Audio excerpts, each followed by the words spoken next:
પ્રકરણ 2 પ્રાણાયામ. અગ્નિસાર. અગ્નિસાર એ પ્રાણાયામ કે બંધ નથી, છતાં પેટના સ્નાયુઓને મજબૂતાઈ આપતી આ ક્રિયામાં બંનેનો સમાવેશ થાય છે. રીત 1. ઉડ્યાન બંધ માટેની પ્રારંભિક સ્થિતિમાં ઊભા હોય તે રીતે બંને હાથને સાથળ પર મજબૂતાઈપૂર્વક રાખીને ઊભા રહેવું. 2. શરીરને થોડું આગળની તરફ ઝૂકેલું રાખવું. 3. પૂરેપૂરો શ્વાસ બહાર કાઢી નાખીને પેટને શિથિલ કરી દેવું. 4. બાહ્ય કુંભકની સ્થિતિમાં આવી જવું. 5. હવે પેટના સ્નાયુઓને સહજ બળ આપીને પેટને અંદરની તથા બહારની તરફ વારાફરતી ખેંચો. 6. વારંવાર શ્વાસ લીધા સિવાય પેટને ફૂલાવવું અને સંકોચવું. આ ક્રિયાને અગ્નિસાર કહે છે. ધ્યાનમાં રાખવાની બાબત. આમ તો અગ્નિસાર ઊભા કરવાની ક્રિયા છે, પરંતુ ઘૂંટણ પર ઊભા રહીને પણ કરી શકાય છે. ક્રિયા સમયે બાહ્ય કુંભક કરેલ હોવાથી મોંથી કે નાકથી શ્વાસ લેવાનો કે છોડવાનો નથી. ફાયદા. 1. પેટના સ્નાયુઓનું સતત હલનચલન થતું હોવાથી આંતરિક મસાજ થતાં તમામ અવયવોની ક્રિયાશીલતા વધે છે. 2. મંદાગ્નિ કે શારીરિક દુર્બળતા જેવા રોગ દૂર કરે છે. 3. ઉડ્યાન બંધ પહેલાંનો આ પૂરક અભ્યાસ હોવાથી ઉડ્યાન બંધ વધુ સરળતાથી કરી શકાય છે. 4. પેટની ફાંદ અને ચરબી ઉતારવા માટે આ અતિ ઉપયોગી ક્રિયા છે. ઉજ્જાયી પ્રાણાયામ. 1. સુખાસન, સિદ્ધાસન કે પદ્માસનમાં બેસવું. 2. ધ્યાન મુદ્રામાં ગળાના તાળવાને આંશિક બંધ કરીને શ્વાસનળીના મુખને સંકોચવું. બંને નાસાદ્વારથી ધીરે ધીરે એક ધારો શ્વાસ લેવો. 3. શ્વાસ અંદર લેવાની ક્રિયાને અંતે મૂળ બંધ કરવો. 4. જાલંધર બંધ કરી શ્વાસને અંદર રોકી રાખી આંતરકુંભક કરવો. 5. જાલંધર બંધ છોડી બંને નાસાદ્વાર દ્વારા શ્વાસને પૂરેપૂરો બહાર કાઢવો. 6.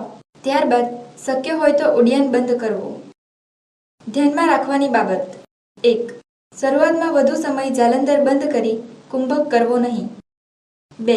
ઉડ્યાન બંધમાં બાહ્ય કુંભક થાય છે ત્યારે પોતાની ક્ષમતા પ્રમાણે જ કરવું. 3. ત્રણેય બંધમાં પરિપૂર્ણતા ન આવે ત્યાં સુધી સામાન્ય રીતે આંતરકુંભક કે બાહ્ય કુંભક કર્યા સિવાય પણ ઉજ્જાયી પ્રાણાયામ કરી શકાય. આવર્તન સંખ્યા. પ્રારંભમાં એક સાથે 12 આવર્તન કરવા. ધીમે ધીમે વધારો કરી વધુમાં વધુ 64 આવર્તન કરી શકાય છે. ફાયદા. 1. ઉજ્જાયી કરવાથી ગળફા દૂર થાય છે. 2. સ્વરપેટી પર પ્રભાવી અસર કરી અવાજ સુધારે છે. 3. જઠરાગ્નિ પ્રદીપ્ત થતાં ભૂખ લાગે છે, માથાની ગરમી દૂર કરે છે. 4. શ્વસન તંત્રના રોગો, થાઇરોઇડ ગ્રંથિ અને કાન, નાક, ગળાના રોગો દૂર કરવામાં મદદરૂપ થાય છે. 5. રાત્રે ઊંઘમાં નસકોરા બોલાવતી વ્યક્તિઓ માટે ખૂબ જ લાભદાયી છે. ભ્રામરી પ્રાણાયામ. 1. પદ્માસન કે સુખાસનમાં બેસો. 2. બંને હાથના અંગૂઠાથી બંને કાનના દ્વાર બંધ કરો. 3. બંને હાથના અંગૂઠા વડે કાન બંધ કરવા. અંગૂઠા પાસેની પ્રથમ આંગળી એટલે કે તર્જની ભ્રમર પર, તેની બીજી આંગળી એટલે કે મધ્યમાં આંખ પર, અનામિકા નાકને સ્પર્શે તે રીતે અને ટચલી આંગળી એટલે કે કનિષ્ઠિકા હોઠ પર ગોઠવો. વિકલ્પે બંને હથેળી કાન પર દબાવી આંગળીઓ પાછળની તરફ એટલે કે ગરદન તરફ રાખીને પણ ભ્રામરી કરી શકાય. 4. આંખો ખૂબ જ નરમાશપૂર્વક બંધ કરવી. 5. નાક વડે ધીમે ધીમે શક્ય તેટલો વધુ શ્વાસ ભરો. 6. હવે મોં બંધ રાખી નાક વડે જ ભમરા જેવો અવાજ કરતા કરતા શ્વાસ બહાર કાઢો. ધ્યાનમાં રાખવા જેવી બાબતો. 1. શ્વાસ નાકથી લેવાનો છે અને નાકથી જ બહાર કાઢવાનો છે. 2. શ્વાસ વધુ સમય અંદર રાખવો નહીં. 3. ભમરો ગુંજન કરતો હોય તેવો ધ્વનિ ઉત્પન્ન થાય ત્યારે મસ્તિષ્કમાં થતા કંપનોનો અનુભવ કરો. 4. જીભનું ટેરવું તાળવાને અડાડી રાખવાથી કંપનોનો અનુભવ પ્રબળ થાય છે.